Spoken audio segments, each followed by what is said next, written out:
Your Razer headset sounds normal instead of cinematic. That means 7.1 surround sound isn't activated yet. Let's turn it on in just a few minutes. First, confirm your headset supports 7.1 surround sound. Inside the box, look for your activation code. You'll need this code to unlock the software. Now, visit the official activation page. Sign in to your Razer account. If you don't have one created, it's free. Enter your activation code. Click Activate to unlock your license. You'll see confirmation instantly. Next, download the 7.1 surround sound software. Run the installer once it downloads. Let it finish installing. Open the surround sound program. Make sure your headset is connected. Choose your headset as the output device. Turn on the surround sound option. Use the sound test to confirm it works. You should hear sound move around you. If it still sounds flat, try this next step. Open your system sound settings.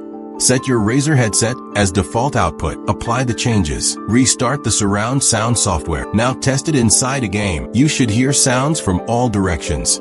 Surround sound makes games more immersive. It also improves movies and music. Adjust EQ settings to your preference. Boost voices for clearer communication. Increase bass for deeper sound. Save your custom profile. If surround still doesn't activate, reinstall the software. Update your audio drivers. Then restart your computer. Run the sound test once more. Now it should sound fully immersive. Quick recap. Activate your code. Install the program. Select your headset. Enable surround sound. Test it in a game. Comment if this fixed your audio. Subscribe for more gaming setup guides. Enjoy your immersive audio. See you in the next tutorial.